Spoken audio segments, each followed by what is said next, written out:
shout out to executive producer Faye for sponsoring this reaction. Coming up later this year, Faye is starting a YouTube channel diving into the history of two of her greatest passions, DC Comics and Disney. Information to come soon. Thanks again, Faye, for sponsoring this reaction. Welcome back to another Real Talk reaction. This one is an EP sponsor reaction, 430 Rock Season 1, Episode number 3. Do not forget to like and subscribe, people. Hit the notification bell. You hear me over there? Come over there. You ain't gonna go nowhere. I just seen that person didn't want to like and subscribe, so I just want him to, or she, to know that it helps the algorithm. And we appreciate it, yeah.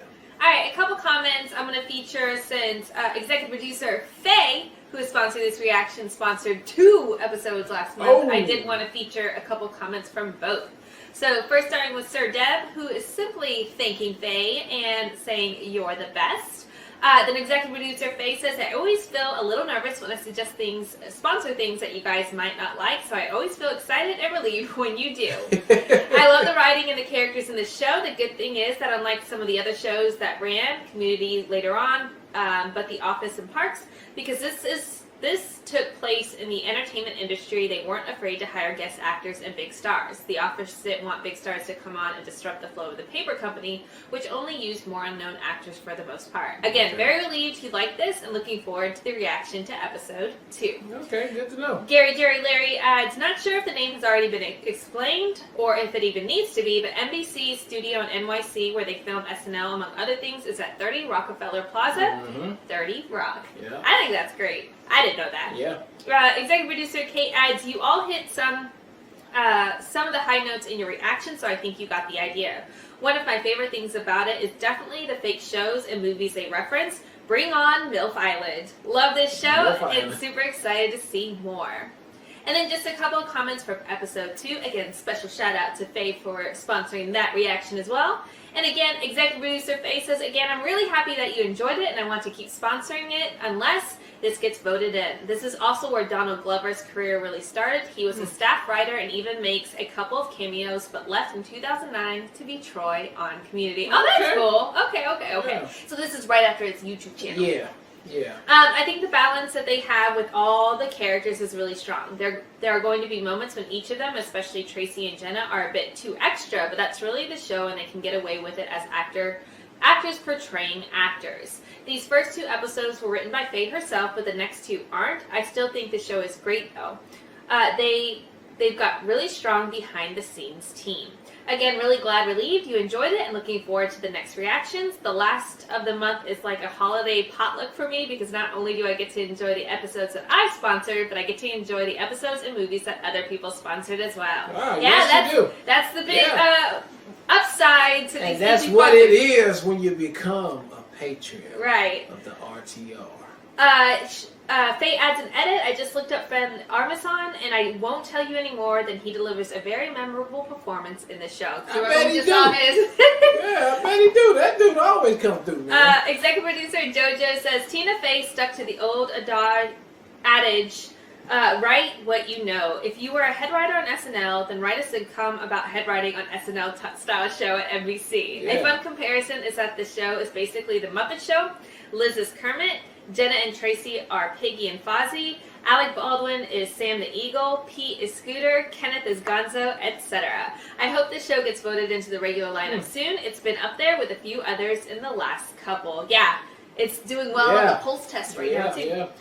Last comments from Sir Deb, who says, "What you're saying about Tracy is exactly how I felt. Before watching the show, I felt exactly how Liz Lemon did about him. He's too damn crazy.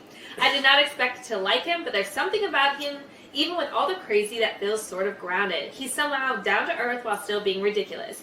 I've watched this show a few times through, and I can still say this is the best usage of Tracy Morgan to this." Tracy Morgan. Tracy Morgan. Tracy Morgan. To this day. I call him Trace. Trace, we tight like that. We go way back. Yeah. Alright, let's jump into episode 3. Shout out to executive producer Faye again for sponsoring this reaction. Let's go. Let's get to it right now. "Human contact is important, Lemon. I can tell from your stress level that you have not been touched in any way in quite some time. Not caressed, not massaged, not even groped on the subway. Where are you headed with this? Your mood affects the quality of your work, which in turn affects me. I would like to become a resource to you for improving your personal life. Do you agree that you need someone in your life, Lemon? No, I have bigger things to worry about than my personal life. I would think that a single woman's biggest worry would be choking to death alone in her apartment. I have a friend in town I'd like to set you up with. No, thank you. Thomas is very bright, has a wonderful sense of humor. I think it's a good match. Are you free on Thursday? No. He's not Thursday like is this. poker night, and by the way, it is completely inappropriate for you to be questioning me about my private life and then trying to set me up with someone when you don't even know anything about me. Here we go. Poker night, who plays?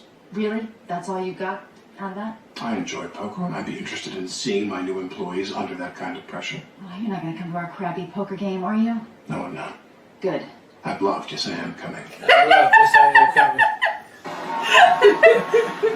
You Which means I'm really good. Here. Here. Oh my god, but she's choking alone in her apartment. Yeah. She's alone.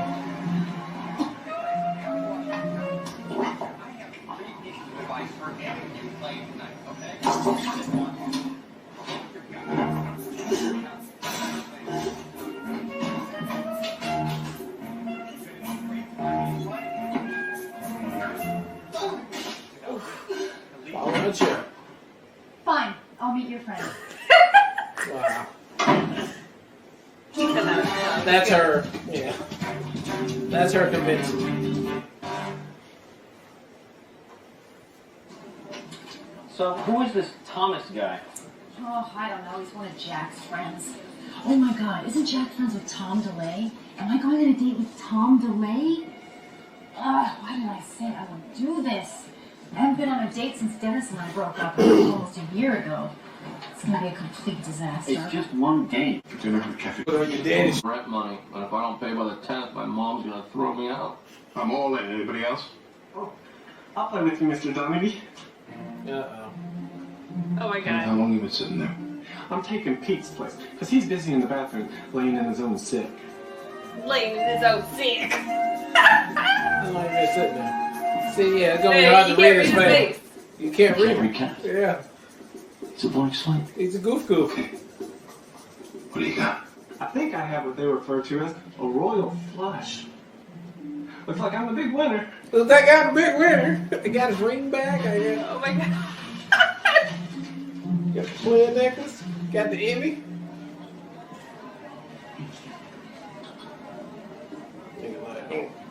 Statue. Liz. Hi. I'm Gretchen Thomas, Jack's friend. Wow. She, he sat her out with a woman. Hey. Cause that's what he thinks. Hi. I thought he said a dude's name though, like a Ron.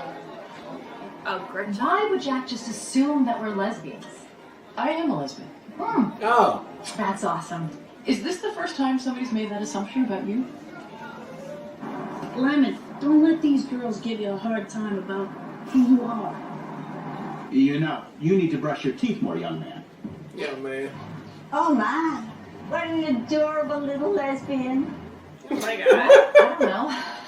Who remembers that kind of thing? That's the one where you're in the Look, baby obviously car. this is a miscommunication. I mean, I'm certainly not interested in chasing a straight girl. Of course, yeah. I completely understand if you just want to go home. No, it's fine. I'll stay.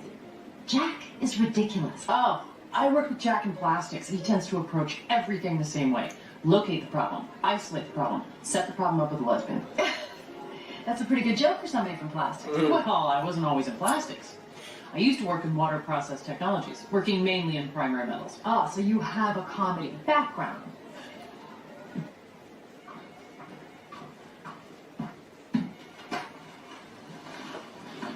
How was your evening with Thomas? You mean Gretchen Thomas? Thomas, the brilliant plastics Gretchen engineer Thomas? slash lesbian? What made you think I was gay? Your shoes. Well, I'm straight. Those shoes are definitely bi-curious. Regardless, I am straight. 100% You got a little out of completely both, boy. straight. Well, I'm sorry if I offended you. No, I'm not offended. Good. What do you know? Well, good. Oh, Oh, he's a sweet kid. Yes, and a surprisingly good poker player. Did you know that his middle name is Ellen? No, that's weird. And that his Myers-Briggs psychological testing shows a rare combination of extroverted, intuitive, and aggressive? Really? It's the same as mine. He could be trouble down the line. Kenneth. Kenneth Allen. All right, then. You're not a lesbian, duly noted. I'll correct that on your file. It's too bad those Thomas... Correct it on your file. Damn. Yes. She said she thought you looked like Jennifer Jason Leigh. Now, and I know the real you. Okay. I think he's confusing me with someone else. Liz, are you sure you're not gay? Because that chick is hot. We're just friends, like Oprah and Gail. Why is that so hard for everybody to believe?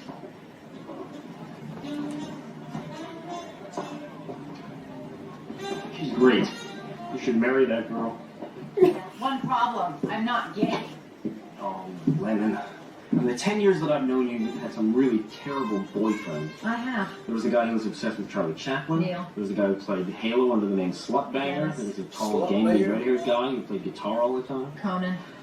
You're more of an electric than any of those guys. So what are you saying, Pete? I should just be a lesbian? Well, I'm not saying it'll be easy, you know. Get drunk first. They said, Why do you guys think women can just flip a switch like that? Like, what if I said to you, go be with Frank now? Ah. Cheap loafers and page jacket. We always be a big father-son. Because I smell fried. I just wanted to remind you that I could. I want you back here at 6 o'clock in the morning, sharp. All right, it's just, if I try to imagine us being together, I think, yeah, okay, this could be fun, you know, picking out furniture and making flower beds out of old railroad ties. But the thing is, if I'm going to be with someone, it has to be a guy. You sound pretty sure about that. What can I say? I love a bald spot and a hairy back. You're alone there. I should go. I'll see you around. Okay, wait, what if we made a pact? What if we say that in like 25 years, if neither of us has someone, we'll move in together and be roommates? And even though I am not into the sex stuff, if it helps you, I would let you do stuff to me. I can't be around you anymore. Right. Bye, Liz. Bye, Liz. That's funny, that's what the guys always say. You can't be around Who's you. gonna go with me to cooking class next weekend? Well, if by cooking class you mean your bed, and by next weekend you mean tonight. Shut up. I can see your wedding ring. Oh, shit. Damn, you get me. So you saying if I didn't have you, you would go ahead and holler at the boy? No? Yes, I don't have it anymore. Yeah. You holler at the boy?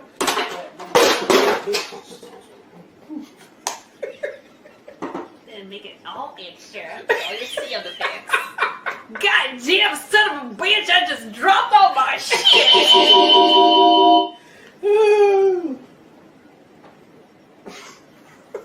In case you didn't hear a crash, here goes some extra ad-libs. And then it's just a domino effect. You hit the bottom that's on the floor, it don't even make no damn sense right there.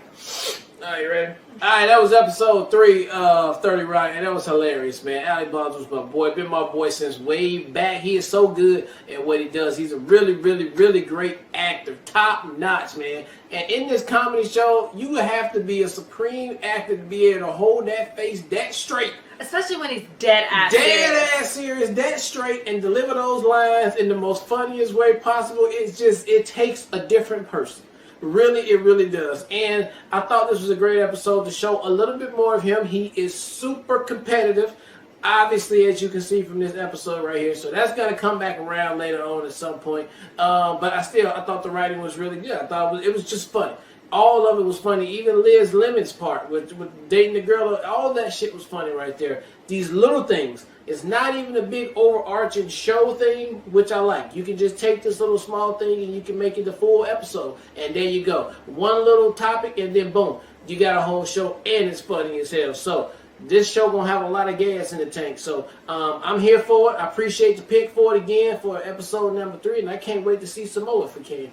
Shout out again to executive producer Faye for sponsoring this reaction. We really appreciate it. Yeah, my entire highlight was Kenneth. I thought Kenneth, outside of Alec Baldwin obviously dominating every scene that he's in, the role that they played Kenneth in as far as being the object of his competitive nature was so spot on hilarious to me. I loved every moment of it. So that's probably my definitely my highlight of the entire episode. I couldn't wait for more. I was like, when are they going to be back on screen together? So, and I thought Alec Baldwin especially since he's so suave and like calm and Uh-huh. collected, and he's always the one that has his shit together, to see him tested by all people, Kenneth, and even at the end, be like, we gotta watch out for this guy. This guy's coming for me. Yeah. It's so great, and, Yeah. I even the way that he does the psychoanalysis and Kenneth aligns exactly with his own analysis. I just think it's so smart and hilarious, and I love all of it. If I don't stay aligned with him, I would that bad hand. You gotta keep your enemies, friends close, your enemies closer, because he'll take me out. I thought all of that just worked so well for me, so absolutely love this episode. Cannot wait for the next. Yep. All right, well, look, thank you guys again for watching another EP sponsor reaction for 30 Rock Season 1, Episode 3. And until next time, people, peace.